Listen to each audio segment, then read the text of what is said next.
오늘 함께 은혜 받으실 하나님의 말씀은 욥기 23장 10절 말씀입니다. 욥기 23장 10절 말씀을 다 같이 봉독하시겠습니다. 그러나 내가 가는 길을 그가 아시나니 그가 나를 단련하신 후에는 내가 순금같이 되어 나으리라. 아멘.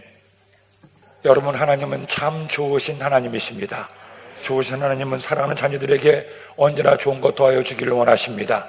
우리 오늘도 이 밤에 주께 나와 하나님을 예배할 때 우리 예배를 받으신 하나님께서 여러분의 모든 간구와 소원 가운데 응답과 은혜를 더하여 줄 줄로 믿습니다. 오늘 우리가 이처럼 금요 성령 대망으로 제가 여러분과 처음으로 예배를 드리는데, 여러분 이 시간 우리 합심으로 기도할 때 이것 한 가지를 위해 기도했으면 좋겠습니다. 주님, 우리 강남 성전 가운데 다시 한번 부흥의 바람이 불게 하여 주옵소서. 부흥의 불길에 타오르게 하여 주옵소서. 이 하나님이 던진 차고 넘치게 하여 주옵소서. 지난 40년 하나님을 예배했던 이 성전터에 하나님의 놀라운 역사심이 있어 다시 한번 하나님의 놀라운 부흥 역사가 이 성전에 있게 하여 주옵소서. 모든 성도가 한 마음으로 간구할 때 하나님의 은혜가 임하게 될 줄로 믿습니다. 부족한 종을 하나님께서 우리 강남 성전에 허락하신 것도 다시금 하나님의 은혜를 부어주시고 여러분을 통해 위대한 하나님의 부흥 역사를 이루시기 위함인 줄로 믿습니다. 믿음의 고백을 하겠습니다. 예수님 안에서 나는 언제나 행복합니다. 예수님과 함께 기쁘고 즐겁게 살겠습니다. 여러분, 앞으로도 저희들이 예배 드릴 때마다 이렇게 믿음으로 고백을 할 겁니다. 이렇게 믿음으로 고백하는 이유는 예수님을 믿으면서 우리가 행복해져야 되기 때문입니다. 하나님은 신명기에 말씀하기를 우리의 행복을 위해서 하나님의 말씀을 준다고 말씀하고 있습니다. 즉, 하나님께서는 우리 생들이 예수님 믿으면서 행복하게 살기를 원하십니다. 예수님 믿는데도 날마다 염려와 걱정이 가득하고 불행하다고 느끼면 안 되는 것이 아니겠습니까? 그러므로 우리가 먼저 입술로 고백하면, 그리고 그 고백대로 우리가 생각하고, 그리고 그 고백대로 살면 우리는 반드시 주님 때문에 행복하게 될 줄로 믿습니다. 날마다 여러분 입술로 고백하십시오. 그래, 나는 혼자가 아니야. 주님이 나와 함께 하시니 나는 날마다 행복하게 살 수 있어. 이미 행복하게 살고 있어. 주님, 저는 주님 때문에 기쁘고 즐겁고 감사합니다. 이렇게 고백하고 살아가는 우리 모두가 되기를 예수님의 이름으로 축원합니다. 저는 오늘 함께 읽은 말씀을 중심으로 금같은 성도, 한번 따라합시다. 금같은 성도, 이 같은 제목으로 하나님 말씀을 나누고자 합니다. 여러분, 금은 역사일의 사람들에게 가장 중요하게 여겨진 광물 가운데 하나입니다. 은도 있고 동도 있고 철도 있고 많은 보석들도 있지만 이 금만큼 오랫동안 사람들에게 가치 있게 귀하게 여겨진 것도 없지 않겠습니까? 그래서 동방 박사들이 예수님께 찾아와서 예물을 드릴 때에도 제일 먼저 드린 것이 황금이 아니겠습니까? 우리나라 사람들도 금을 굉장히 소중하게 생각합니다. 그래서 아기가 백인이나 돌이 되었을 때 서로 덕도 나누면서 그 아기를 위해서 금반지를 선물하던 아름다운 우리의 소중한 관습들이 있었죠. 그러다가 금이 너무나 비싸져서 이제는 도저히 금반지를 선물할 수 없어서 돈으로 대신하기도 하지만, 그만큼 우리 한국 사람들도 금을 굉장히 귀중하게 여겨오지 않았겠습니까? 여러분들도 아마 살아오시면서 그렇게 금반지도 또 여러 가지 금들을 모으고 집안에 간직하고 계신 분들도 많이 있을 거예요. 하지만 저는 목사라 금이 없습니다. 원래 저도 금이 있기는 있었습니다. 제가 여의도 수목교회 교육자가 되어서 만 10년간 사역을 했을 때 10년 금속상이라고 해서 1996년에 제가 금속상으로 금반지를 받았는데, 금반지가 한두 돈 정도가 아니라 다섯 돈이 되는 아주 큼지막한 반지였습니다. 그 반지를 끼워보니 아주 손가락이 묵직한 게 얼마나 기분이 좋은지 몰라요. 야, 나도 드디어 금이 생겼구나. 금반지, 그것도 5번 들어봤나? 5돈. 너무나 좋았어요. 그렇게 금반지를 애지중지하고 처음에만 끼워보고 혹시나 잃어버릴까 걱정돼서 집안 장롱에 잘 모셔두었는데, 안타깝게도 1997년 말에 IMF 위기가 닥쳤습니다. 전국적으로 금 모으기 운동을 하는데 목사가 어떻게 가만히 있겠습니까? 그냥 갖다 바쳤어요. 그만큼 금은 우리에게 소중히 여기는 것 중에 하나가 아니겠습니까? 그런데 오늘 성경 말씀 보니까 이와 같은 금에 관한 말씀이 나옵니다. 그것도 보통 금이 아니라 금 같은 성도라고 말씀하고 있죠. 금도 그냥 금이 아니라 순금 24K 같은 성도라고 오늘 성경은 말씀하고 있어요. 하나님께서 보실 때 너무나도 귀하고 빛난 금 같은 성도가 되었다는 겁니다. 아니, 하나님뿐 아니라 사람들마저도 탐복하게 만드는 귀한 믿음의 금 같은 성도가 오늘 본문의 말씀의 주인공이에요. 그는 누굽니까? 바로 욥이라는 이름의 성도입니다. 여러분, 저는 이 욥기서의 말씀을 묵상하면서 마음에 그런 감동이 생겼습니다. 주님, 우리 강남선전의 모든 성도님들이 욥처럼 순금 같은 성도가 되게 하여 주옵소서. 하나님이 보실 때에도, 나를 아는 모든 사람들이 볼 때에도 저 사람 말로 진짜 예수님을 믿는 사람이야, 예수님을 제대로 믿는 사람이야, 예수님을 온전히 믿는 사람이야, 그렇게 순금처럼 인정받고 칭찬받는 순금 같은 성도가 되기를 예수님의 이름으로 축원합니다. 오늘도 우리가 이 밤에 주께나 하나님을 예배하고 있습니다. 세상 사람들은 금요일날 밤을 이른바 불금이라고 얘기하죠. 불같이 논다고 해서 불금이라고 얘기하는데 우리도 불금을 보내고 있습니다. 어떤 불금을 보내고 있습니까? 불같은 성령을 대망하며 오늘 이 자리에 모인 줄로 믿습니다. 그러므로 강남성전에 많은 성도님들이 계시지만 제일 먼저 여러분들이 순금 같은 성도가 되기를 예수님의 이름으로 축원합니다.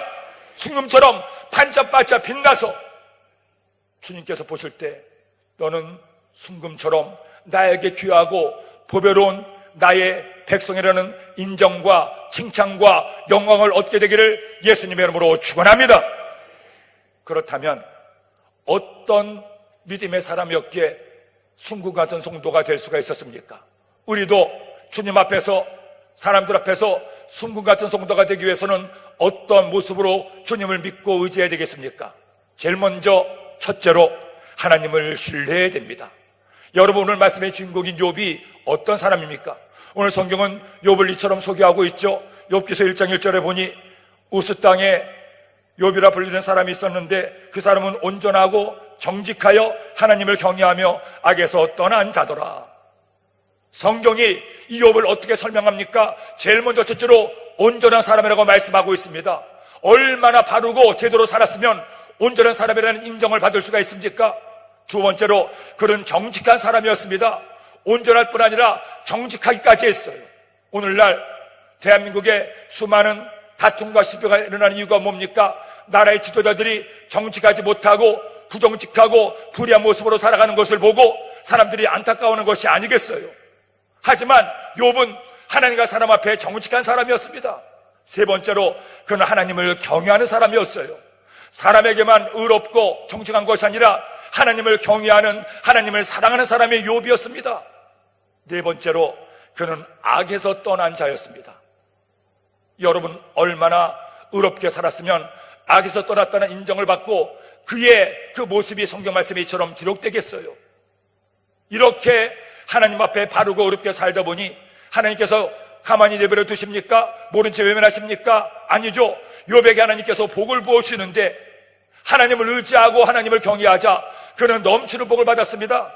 제일 먼저는 엄청난 부자, 물질의 복을 받았죠. 동방에서 필적할 사람이 없을 정도로 엄청난 부자였다고 성경은 말씀하고 있어요. 또한 자녀들로 다복화까지 했습니다. 10명의 자녀가 있으니 얼마나 다복합니까? 키울 때는 어려웠을지 몰라도 다 성장한 10명 자식들을 볼 때마다 안 먹어도 배가 부르지 않았겠습니까? 또 그를 사랑하는 아내 10명의 자식을 낳기까지 함께 살던 현모양처 아내가 있었습니다. 그러니 모든 것을 다 가진 사람이에요. 거기다가 믿음까지 좋으니 뭘 더 바라겠습니까? 세상 사람들이 부러워하는 모든 것을 다 갖춘 완벽한 축복의 사람이었습니다. 그런데 보세요. 그런 욥에게 그만 고난이 닥친 거예요. 더구나 욥에게 닥친 이 고난은 사람의 머리로는 감당할 수 없는 기가 막힌 환난이었습니다. 여러분, 그가 어떤 고난을 당했습니까? 제일 먼저 하나님께서는 그가 가진 재산을 다 빼앗아가 버렸습니다. 한꺼번에 재산을 다 날려버리고 말았어요. 이것만으로도 기가 막힌데 엎친 데 덮친 격으로 10명의 자식들이 한꺼번에 떼죽음을 당합니다. 한 명도 아니고 2명도 아니고 10명의 자식들이 다 죽어버렸으니 욥은 이게 감당할 만한 고난입니까? 이뿐이 아니죠. 또 하나의 고난이 닥쳤습니다. 온몸에 악창이 나서 가만히 있을 수가 없어서 기하적으로 몸을 퍽퍽 긁으면서 너무나 괴로워했던 욥, 몸마저 만신창이가 되고 말았어요. 이렇게 되자 급기야는 그렇게 사랑하던 아내마저도 욥을 저주하고 욕하게 돼요. 욥기서 2장 9절에 이처럼 말씀하죠. 그의 아내가 그에게 이르되 당신이 그래도 자신의 온전함을 굳게 지키느냐? 하나님을 욕하고 죽으라. 일면으로는 이 아내가 이해도 돼요. 아버지에게 있어서 자식도 생명과 더하겠지만 자기 배에 아파 낳은 생태 같은 자식들이 10명이 한꺼번에 죽음을 당했으니 이 엄마가, 이 아내가 제정신이겠습니까? 뭔 말을 못하겠어요? 하나님을 욕하고 죽어버려라! 아내마저 욥을 외면하고 버린 거예요. 그때 욥이 어떻게 아내에게 말합니까? 기가 막힌 말을 합니다. 10절 말씀에 그가 이르되 그대의 말이 한 어리석은 여자의 말 같도다. 우리가 하나님께 복을 받았은즉 화도 받지 아니하겠느냐 하고 이 모든 일에 욥이 입술로 범죄하지 아니하니라. 그 모든 일에 욥이 입술로 범죄하지 아니하니라. 고난은 거기서 끝나지 않죠. 이번에는 친구들이 문상을 왔기는 왔습니다. 2장 11절 말씀에 그때 욥의 친구 세 사람이 이 모든 재앙이 그에게 내렸다 함을 듣고 각각 자기 지역에서부터 이르렀으니 곧 테만 사람 엘리바스와 수아 사람 빌닷과 나아마 사람 소발이라. 그들이 욥을 위로하고 위로하여 서로 약속하고 오더니. 그렇게 와서 그냥 가만히 있었으면 좋겠는데, 위로하고 함께 슬퍼하면 좋았는데 불난집에 부채질하는 거예요. 욥, 너 가만히 생각해봐. 너 분명히 하나님께 죄 지은 게 있을 거야, 잘못한 게 있을 거야. 아니면 이렇게 무서운 형벌을 당할 리가 없어. 그러니 너의 죄를 빨리 깨닫고 하나님께 회개하라. 그래야 정신을 차려야 너에게 좋은 일이 생길 수가 있어. 이렇게 친구들마저 그를 닥달하니 얼마나 힘들겠어요. 만일 여러분이 이 지경이 되면 어떡하겠습니까? 아니, 욥에게 닥친 환난 중에 단 하나만 닥친다고 해도 너무나 기가 막혀 밤에 잠을 못 자고 원망하고 불평하지 않겠습니까? 그런데 여러분, 욥을 보세요.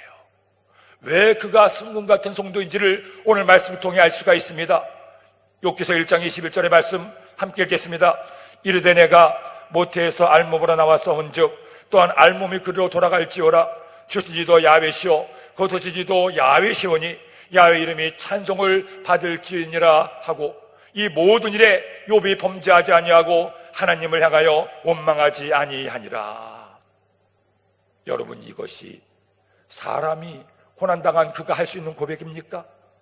도대체 무엇이 그로 이런 위대한 고백을 하게 만들었습니까? 그가 어떻게 금 같은 성도가 될 수가 있었습니까? 그 이유가 오늘 본문의 말씀에 나와요. 오늘 말씀 10절 말씀을 함께 읽겠습니다. 그러나 내가 가는 길을 그가 아시나니 그가 나를 단련하신 후에는 내가 숨군같이 되어 나오리라. 제일 먼저 이렇게 고백합니다. 따라합시다. 내가 가는 길을 그가 아시나니. 나의 가는 길을 주님이 다 아십니다. 성공의 길도 실패의 길도 기쁨의 길도 슬픔의 길도 하나님이 다 아십니다.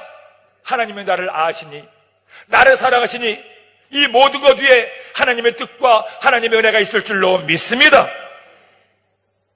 그는 그 절망 가운데서도, 그 고통 가운데서도 하나님을 신뢰했어요. 하나님을 의심하지 않습니다. 원망과 불평하지 않습니다. 아무리 아파도, 아무리 죽을 만큼 괴로워도 하나님을 믿습니다. 피눈물을 흘려도, 온몸을 벅벅 긁어도 주님이 나와 함께 계시고 나의 모든 가는 길을 아시고 나의 삶에 은혜와 응답 주심을 믿습니다. 사랑하는 여러분, 우리도 살다 보면 욥처럼 고난을 당할 때가 있습니다. 요만큼의 고난은 아닐지라도 저마다의 무게로 내 삶이 너무나도 힘들고 어려운 고난과 아픔을 만날 때가 있어요. 그때 꼭 기억하세요. 그 고난 나만 아는 것이 아니고, 그 고난 나만 아픈 것이 아니고, 그 고난 주님이 아시고, 그 고난 때문에 주님도 함께 아파하심을 깨닫는 여러분 되기를 예수님의 이름으로 축원합니다. 내가 하나님의 자녀가 된 그 순간부터 우리는 홀로 내버려 두지 않습니다. 하나님이 이미 다 모든 것을 아시고 우리의 가는 길을 인도하시고 있는 거예요. 그러기에 시편 139편 1절로 4절을 말씀하죠. 함께 읽겠습니다. 야훼여, 주께서 나를 살펴보셨으므로 나를 아시나이다. 주께서 내가 앉고 일어섬을 아시고 멀리서도 나의 생각을 밝게 하시오며 나의 모든 길과 내가 눕는 것을 살펴보셨으므로 나의 모든 행위를 익히 하시오니 야훼여, 내 혀의 말을 알지 못하시는 것이 하나도 없으시니이다. 이런 하나님께서, 나의 안고 서는까지 하시는 하나님께서 내가 고통당할 때, 아파서 견딜 수 없어 할 때 우리를 외면하시겠어요? 모른 채 하시겠어요? 아닙니다. 우리의 모든 것을 아시는 주님은 이제 우리와 함께 아파하시고 내 안에 성령님이 나를 위해 중보하고 기도하고 계시고, 때가 되면 고난의 때가 끝나고 응답과 축복의 때가 오도록 우리를 위해 기도하시고 계시는 줄로 믿습니다. 그러므로 로마서 8장 26절로 말씀하죠. 이와 같이 성령도 우리의 연약함을 도우시나니 우리는 마땅히 기도할 바를 알지 못하나 오직 성령의 말에서는 탄식으로 우리를 위하여 치지 간구하시느니라. 마음을 살피시는 이가 성령의 생각을 아시나니 이는 성령이 하나님의 뜻대로 성도를 위하여 간구하심이니라. 우리 성령 하나님께서 네 안에 계셔서 내가 아플 때, 내가 힘들 때, 내가 고통당할 때, 내가 실패했을 때 나를 위해서 친히 기도하고 계시는 거예요. 지금 여러분 어떤 문제 때문에 힘들어합니까? 어떤 슬픔이 내 마음에 가득하나요? 잊지 마세요. 하나님은 다 아시고 있습니다. 그리고 말씀하셔요. 사랑하는 아들아 딸아, 내가 너의 아픔을 다 알고 있어. 너의 문제를 다 알고 있어. 그 누구도 의지하지 못한 채 나만 의지하고 나만 바라보고 있지 않니? 조금만 더 견뎌라. 너에게 응답의 때가 올 것이다. 너에게 축복의 때가 올 거야. 그때까지 참고 견디고 나를 의지하면, 나를 신뢰하면 너에게 반드시 좋은 일이 있을 거야. 이 주님의 음성에 귀를 기울이세요. 오늘 이 밤에 이 말씀 붙들고 하나님께 기도하세요. 주님, 아프지만, 힘들지만, 어렵지만, 괴롭지만 주의 말씀 붙들고 주님만을 신뢰합니다. 주님만을 의지합니다. 나와 함께 나 때문에 아파하시는 주님, 주님을 믿고 간구하오니 주의 때가 속히 이르게 하여 주옵소서. 응답의 때가 있게 하여 주옵소서. 그래서 나의 슬픔이 변하여 춤이 되게 하여 주옵소서. 기도하는 우리 모두가 되기를 예수님의 이름으로 축원합니다. 제가 처음 주의 종이 되었을 때 함께 주님을 섬기던 아동 지역장님이 계셨습니다. 체구도 아주 아담하고 키도 그렇게 크지 않은 허리호리한 지역장님이었는데 얼마나 열심히 아동구역에서 아동지역장으로 아이들을 데리고 예배를 드리고 아이들을 돌보는지 몰라요. 그런데 가끔씩 보면 그분이 얼굴에 멍이 들어오기도 하고 어느 때는 다리를 쩔룩거리기도 하고 어느 때는 팔에 풍들하기도 옵니다. 왜 저렇게 자꾸 다치시나 넘어지시나 하고 어쩌다 이렇게 됐습니까? 여쭤봐도 아니 전사님 뭐 어쩌다 보니 이렇게 됐어요 하고 얘기를 하지 않는 거예요. 그러다가 제가 한번 그 가족의 신방을 가게 되었습니다. 그런데 신방 가서 차를 마시면서 이런저런 말씀을 나누는데 그 지역장님이 전사님 이왕 집까지 오셨으니 제가 기도 부탁을 하나 드리겠습니다. 하지만 사람들에게 말하지 말아주십시오. 예, 어떤 기도 부탁이신데요? 그러자 하시는 말씀이 전사님, 사실 제가 그렇게 자주 다치는 이유는 제 남편이 저를 때리기 때문입니다. 제 남편이 다른 때는 그렇게 포악하거나 손을 대지 않는데 제가 예수님을 믿은 다음에 교회만 갔다 온 모습만 들키면 그렇게 저를 핍박하고 어려움을 가져다 줍니다. 자기 형은 모교회 장로님인데 어쩌다 그렇게 교회에서 상처를 받았는지 나도 전에 교회 다녔지만 예수 믿는 것들 다 가짜고 하나님 믿기는 어디 있어? 그런 거 믿지 마. 믿으려면 나를 믿어. 얼마나 핍박을 하는지, 그 핍박을 피해서 교회를 몰래 갔다 오면 또 어느 순간 들켜서 저를 그렇게 때리기도 하고 너무나 힘들게 합니다. 전사님, 제 남편 제발 그 손찌검 좀 못하게 위해서 기도해 주시고, 그렇게 저를 때리는데도 저는 그 남편이 너무나 불쌍해서 견딜 수가 없습니다. 하나님을 몰라서 저렇게 포악하게 하니 얼마나 하나님께서 보시고 안타까워하시고 분노하실까? 빨리 구원받아야 되는데 그런 생각 때문에 제가 견딜 수가 없습니다. 제 남편이 구원받아 함께 교회 나가 예배드린다면 그보다 더한 것 소원이 없겠습니다. 전사님, 저는 우리 집가 부자 되는 것도 넓은 집에 사는 것도 중요하지 않습니다. 내 남편이 예수님 믿고 함께 예배드리면 그것이 가장 기쁜 일이겠습니다. 그렇게 말씀을 하시는데 눈에서 눈물을 뚝뚝 흘리시는 거예요. 그때 그 말씀을 듣고 저도 어찌나 안 됐는지 그 가정을 위해서, 구원을 위해서 간절히 기도를 해드렸죠. 그때 제 나이가 28살이었고 그분은 40대가 넘었는데 그렇게 제가 기도를 해드리니 그분들 얼마나 하나님께 간절히 눈물로 기도하시는지 그 안타까움을 아직 어린 제 마음에도 느낄 수가 있었어요. 그렇게 신방을 하고 한 달쯤 있었을 때 저녁에 저에게 전화가 왔습니다. 전사님, 큰일이 났습니다. 무슨 일이 났습니까? 제 남편이 뇌출혈로 쓰러졌습니다. 지금 어느 한방병원에 있는데 빨리 좀 와주세요. 제가 달려갔더니 깜짝 놀랐어요. 키가 2m 80도 넘고 몸이 100kg가 넘는 아주 거기에 그 남편분이 혼상때 빠져서 누워있는 겁니다. 아내가 하는 말이, 전사님, 병원에서는 가망이 없다고 합니다. 3일을 넘기지 못한다고 하니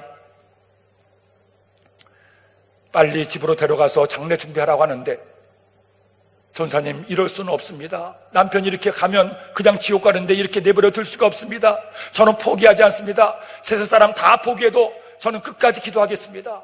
전사님도 포기하지 말고 위에서 기도해 주세요. 결국 병원에서 손을 놔서 남편을 의식이 없는데도 집으로 데리고 올 수밖에 없었어요. 주변 사람들은 다 장례 준비를 하라고 여기저기 알아보는데 이 아내는 그때마다 나는 포기할 수 없습니다. 끝까지 기도할 겁니다. 그렇게 남편을 붙들고 하나님께 기도하고, 저도 그런 지역장님과 함께 교구에서 단일 기도를 선포하고 그때부터 21일간 그 가정에 가서 하나님께 기도하기 시작했습니다. 10명, 20명, 어느 때는 30명 가서 하나님께 간절히 해서 중보하고 기도하는데, 그렇게 21일을 기도하다가 마지막 21일째는 저 혼자 사면 안 될 것 같았어요. 그래서 그때 교회학교 교장 목사님께, 목사님, 이런 분이 계시니 가서 위에서 기도를 해주세요. 말씀을 드렸더니 목사님께서도 쾌에 승낙하시고 마지막 21일째는 목사님과 함께 그 가정에 가서 마지막 단일 기도를 드렸습니다. 여전히 혼수상태에 빠져 있는데 너무너무 감사한 것은 사흘을 견디지 못한다던 그분이 사흘이 아니라 일주일이 지나고 21일째 여전히 혼수상태에 있지만 그렇게 의식이 아직 숨이 붙어 있는 거예요. 그것만으로도 너무 감사해서 저희들 하나님께 계속 기도를 드렸죠. 단일 기도에 마지막 예배를 드리고 목사님께서 저에게 물어보셨습니다. 전사님, 혹시 이분에게 결심 기도를 시켰습니까? 아니요, 목사님, 의식이 없기 때문에 못 시켰습니다. 그러자 목사님이 하신 말씀이, 하나님께서 하실 수도 있으니 한번 결심 기도를 시켜봅시다 하고는 그 성도님 귀에 가까이 입을 대고, 형제님, 혹시 제 말이 들리시면 가능하시면 이 기도를 따라서 해보세요. 이 기도를 통해서 형제님은 하나님의 자녀가 되고 이 땅에 수고 끝나도 천국 갈 수가 있습니다. 그러니 예수님을 나의 구주로 믿기 원하면 이 기도를 꼭 따라하세요. 저는 속으로 의식도 없는데 어떻게 따라하실까 하는 생각을 했어요. 근데 그리고 이분이, 목사님께서 기도를 하기 시작했습니다. 사랑하는 예수님, 저는 죄인입니다. 어디에서 와서 하는데 처음에는 소리가 안 들렸어요. 근데 조금씩 뭔가 목사님이 하시고 난 다음에 모기 같은 소리가 들리는 거예요. 저는 죄인입니다. 어디에서 와서 왜 살며? 그러면서 그 소리가 점점 커지는데 그 소리가 들리는 순간에 아내와 저희 성도님들이 다 눈이 화들짝만 했어요. 옆에 사도 목사님도 놀랐습니다. 아니 21일간 의식이 없었는데 기도를 따라 하네. 하나님이 역사하시는구나. 할렐루야. 하나님께 우리가 박수 올려드립니다. 마지막, 저는 하나님의 자녀가 되었습니다. 지금부터 천국 갈 때까지 주님을 믿겠습니다 할 때는 또렷한 목소리가 나와 기도를 따라한 줄로 믿습니다. 그리고 기도가 끝나자 이분이 눈을 떴어요.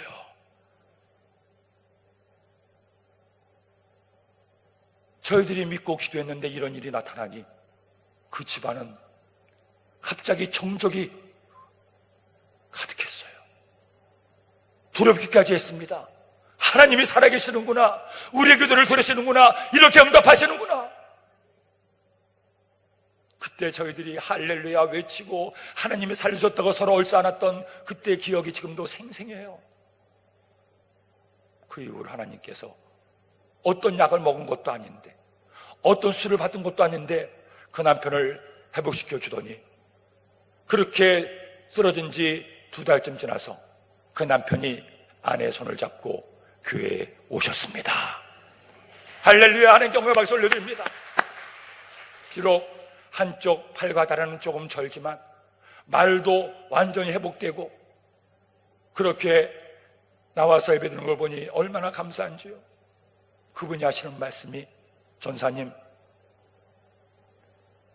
내가 쓰러진 것도 저는 몰랐지만 어느 순간부터인가 내가 의식이 조금씩 돌아오는데 주변의 사람들이 웅성웅성대며 뭔가 얘기하는 소리가 들렸습니다. 하지만 말도 할 수가 없었고 아무것도 할 수가 없었습니다.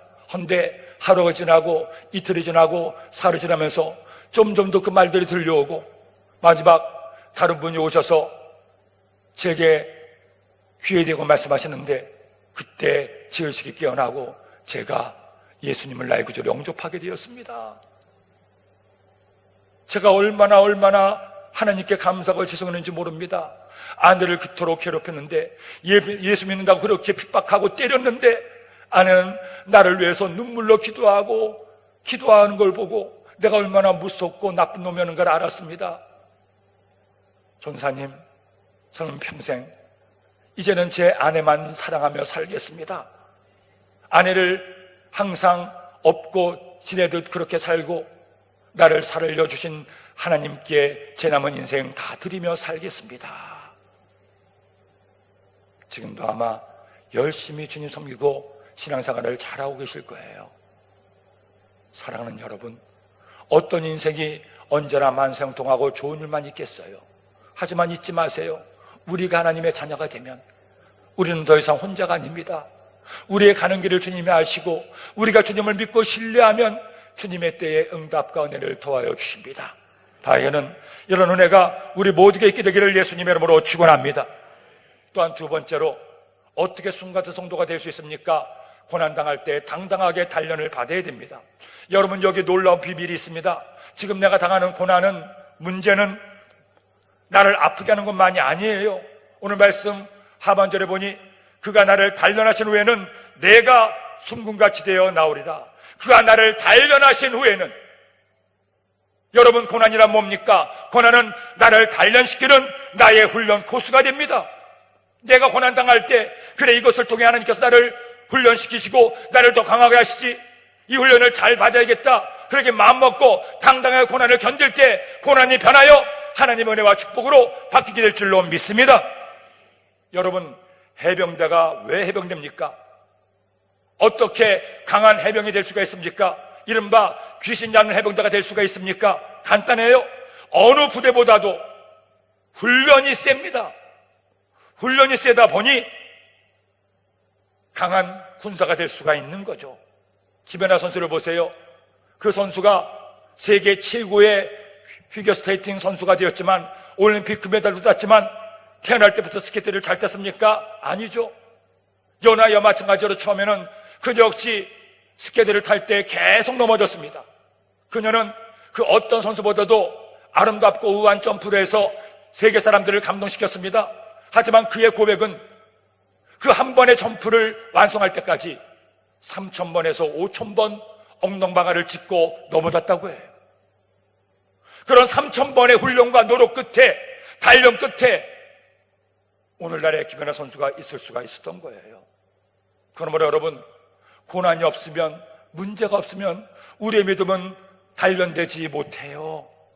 고난과 어려움이야말로 나를 단련시키는 주님의 도구가 된다는 겁니다. 그러지 나의 삶에 고난과 어려움이 있을 때 우리가 어떻게 고백합니까? 하나님이 나를 더 귀하게 쓰시려고 이렇게 단련시키고 계시는구나. 이것 봐라, 문제가 점점 더 커지네. 야, 하나님이 나를 얼마나 더 크게 쓰시려고, 얼마나 더 큰 복을 주시려고 이렇게 나를 더 힘들게 하실까? 야, 기대가 된다.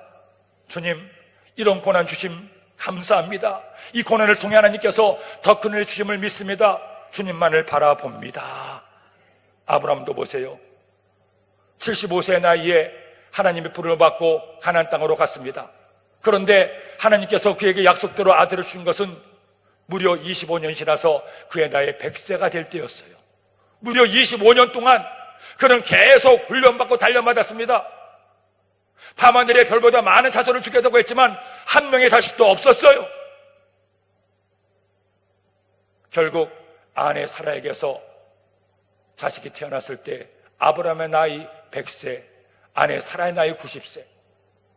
그렇게 훈련되고 단련되었을 때 하나님께서 그에게 응답과 은혜를 더해 주신 겁니다. 그러므로 사랑하는 여러분, 지금 여러분에게 어떤 어려움과 문제가 있다면 여러분은 지금 하나님께 훌륭하게 단련받고 있는 겁니다. 그 어려움과 고난 만났을 때 어떻게 단련될 수 있습니까? 주님만을 신뢰합니다. 주님만을 의지합니다. 그리고 더 잘 단련될 수 있도록 두 가지가 필요합니다. 주님께 나와 기도하고 날마다 말씀으로 여러분의 믿음을 새롭게 하기를 예수님의 이름으로 축원합니다. 기도와 말씀이야말로 나를 단련시키는 가장 훌륭한 무기가 될 수가 있는 거예요. 어떤 인생도 저전히 우연히 잘된 인생은 없어요. 에디슨을 보세요. 그는 세계적인 발명왕으로 여겨졌지만 어린 시절에 기차 여행 중에 화학실험을 하다가 기차가 덜컹거리는 바람에 약병 하나가 떨어지면서 기차에 불이 났습니다.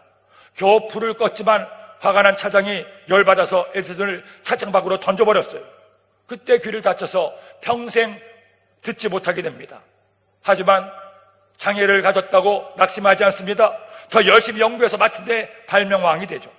사람들은 그런 에디슨에게 어떻게 이렇게 많은 발명을 할 수 있었냐고 물어봤을 때 그가 이런 대답을 했습니다. 내가 이렇게 많은 연구를 할 수 있었던 것은 열차 사고로 듣지 못하는 귀머거리가 되었기 때문입니다. 아무리 시끄러워도 나는 못 듣기 때문에 연구에 몰두할 수가 있었습니다. 그래서 나는 귀머거리가 된 것에 감사합니다. 또 한 명의 귀머거리가 있었습니다. 바로 베토벤이죠. 베토벤은 잘 나가는 작곡가였습니다. 그의 미래로 활짝 열렸어요. 그런데 음악가가 귀가 안 들리기 시작하는 거죠. 발명도가도 아니고 음악가입니다. 음악가에게 귀가 안 들리는 것은 치명적이지 않습니까? 그런데 그를 보세요. 그는 포기하지 않습니다. 더 열심히 노력합니다. 그리고 그가 귀가 먼 다음에 만들었던 교향곡들이 오히려 사람들에게 더 인정을 받고 그의 마지막 불의의 명곡인 9번 합창 교향곡은 오늘날까지도 전 세계인들에게 가장 뛰어난 명곡으로 알려져 있어요. 자신은 그 소리를 정작 듣지를 못합니다. 그 음악을 듣지 못했어도 끝까지 포기하지 않았을 때 단련받아 위대한 음악가로 그렇게 사람들에게 존경을 받을 수가 있게 된 거죠. 에디슨도 베토벤도 욥도 실패자였어요. 만일 거기서 포기하고 낙심했다면, 원망하고 불평했다면 그들 삶은 그것으로 끝났을 거예요. 하지만 고통을 고통으로 여기지 않고 그를 단련시키는 과정임을 깨닫고 최선을 다했을 때 마침내 위대한 승리자가 되었습니다. 사랑하는 여러분, 우리 그 주님을 믿읍시다. 그 주님을 의지합시다. 우리 주님께 고백합시다. 주님, 내가 이런저런 문제가 있지만 절대 낙심하지 않습니다. 포기하지 않습니다. 저를 단련시켜 주셔서 금 같은 성도가 되게 하여 주옵소서. 기도하고 간구하고 그래서 그런 성도가 되기를 예수님의 이름으로 축원합니다. 셋째로, 금 같은 복을 받아야 됩니다. 여러분 생각해 보면 이 욥에 당한 고난은 모든 사람들이 다 두려워하는 고난들이 아니었습니까? 부모에게 자녀는 가장 소중한 존재가 아니겠어요? 세상에서 돈이 얼마나 필요합니까? 모든 것을 다 가졌어도 몸이 아프면 아무 소용이 없잖아요. 하나만 있어도 감당하기 어려운데 다 당했으니 기가 막힐 노릇이 아니겠습니까? 그런데 어떻게 이런 고백을 할 수 있습니까? 이 믿음이 있었기 때문이에요. 그가 나를 달려하시 않으신 후에는 내가 순금같이 되어 나오리라. 순금같이 되리라. 훈련을 끝이 아니라 훈련이 끝난 다음에 나는 금같은 믿음, 금같은 복을 받게 될 것이라는 믿음. 이 믿음이 그를 견디게 했고 이 믿음이 우리 모두의 믿음 되기를 예수님의 이름으로 축원합니다. 그렇게 그가 모든 고난과 어려움을 견디고 주님을 신뢰하자 마침내 그는 순금 같은 복을 받게 됐어요. 먼저 순금 같은 영혼을 가지게 되었습니다. 고난을 통해 하나님을 새롭게 만나죠. 욥기서 42장 5절로 6절을 말씀합니다. 내가 주께 대하여 귀로 듣기만 하였사오나 이제는 눈으로 주를 배움나이다. 그러므로 내가 스스로 거두어드리고 티끌과 재 가운데서 회개하나이다. 이전에도 주님을 경외했지만 고난을 통해 그는 이제 듣기만 하여 하나님을 직접 보게 됐어요. 그의 영혼이 더 강하고 더 귀한 믿음의 사람으로 바뀌게 된 거예요. 둘째로 순금 같은 범사의 복을 받았습니다. 욥기서 42장 12절로 13절 말씀하죠. 함께 읽겠습니다. 야훼께서 욥의 말년에 욥에게 천보다 더 복을 주니 그가 양 14,000과 낙타 6,000과 소 1,000결이와 암낙이 1,000을 두었고 또 아들 7과 딸 3을 두었으며 하나님께서 물질의 복을 주는데 이전보다 딱 2배 복을 주셨어요. 자녀는 똑같이 10명의 자식을 두게 했습니다. 하나님은 우리가 고난 가운데도 믿음을 지키고 하나님을 의지하고 기도하고 말씀으로 새로워지면 여러분의 삶에 범사의 응답과 은혜를 도와여 주십니다. 그리고 셋째로 순금 같은 육체의 복을 더하십니다. 16절로 17절 말씀 읽겠습니다. 그 후에 욥이 140년을 살며 아들과 손자 4대를 보았고 욥이 늙어 나이가 차서 죽었더라. 여러분 잊지 마세요. 하나님은 살아계십니다. 하나님은 절대로 우리를 버려두지 않으시고 믿고 고난자에게 은혜와 응답을 더하여 주십니다. 그러기에 시편 23편 5절을 말씀하죠. 주께서 내 원수의 목전에서 내게 상을 차려주시고 기름을 내 머리에 부으셨으니 내 잔이 넘치나이다. 따라합시다. 내 잔이 넘치나이다. 내 잔이 넘치나이다. 내가 고난 가운데 주님을 믿고 주님을 의지하고 말씀과 기도로 새로워지면 하나님은 하늘문을 여시고 우리의 잔에 넘치는 복을 더하여 주십니다. 제가 가져가는 선교사 중에 한 명인 아도니람 저스틴의 이야기로 말씀을 맺고자 합니다. 그는 1812년 미국 최초의 선교사로 파송을 받아 인도를 거쳐 미얀마로 갔죠. 미얀마는 당시 단 한 명의 그리스도인도 없는 볼모의 땅이었습니다. 그럼 그가 제일 먼저 언어를 공부했습니다. 하루 12시간씩 미얀마어를 공부하고 또 주변의 부족 언어들을 공부했죠. 그가 복음을 전한 대상은 카렌족이었는데 그렇게 언어를 공부하고 복음을 전해도 아무런 열매가 없었어요. 무려 6년 동안을 사람들에게 복음을 전해도 단 한 명도 예수 믿지 않았습니다. 6년 만에 비로소 한 사람이 예수 믿고 세례를 받게 됐죠. 다음에는 무려 10명의 침례를 받았습니다. 7년차가 돼서 10명이 한꺼번에 침례를 받으니까 너무너무 좋았어요. 이제야 내가 뿌렸던 씨가 열매를 거두게 되었구나. 너무나 감사해서 이제부터 시작이야 하고 열심히 복음을 전하고 가는데 그때부터 시련이 시작됐습니다. 정부가 그가 복음 전하는 것을 박해하기 시작했죠. 그리고는 열병이 걸려서 죽을 고생을 하게 됩니다. 겨우 건강해져서 사역을 시작하러 가는데 이번에는 영국과 미얀마의 전쟁으로 인해서 그가 영국의 스파이로 몰려서 아무 죄도 없이 감옥에 갇혀서 1년 반 동안이나 감옥 생활을 해야만 됐어요. 겨우 전쟁이 끝나고 그는 감옥에서 나왔는데 이번에는 아내와 딸이 전염병으로 세상을 떠났습니다. 이렇게 되자 절망에 빠졌어요. 어떻게 이럴 수가 있을까? 내가 지난 10년간 오직 주의 복음을 위해서 이 미얀마에 가서 죽도록 복음을 전했는데 최선을 다했는데 억울한 옥살이도 기가 막힌데 아내와 딸을 먼저 데려가시더니 그는 2년 동안을 아무것도 하지 못한 채 절망과 슬픔의 시간들을 보냈어요. 하지만 그는 그 2년 동안 혹독한 훈련 끝에 그 모든 고난을 견뎌냈습니다.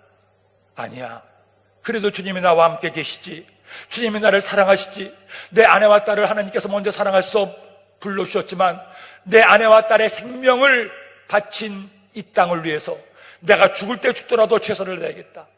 그는 다시금 마음을 굳게 잡고 복음을 전하고 눈물로 기도합니다.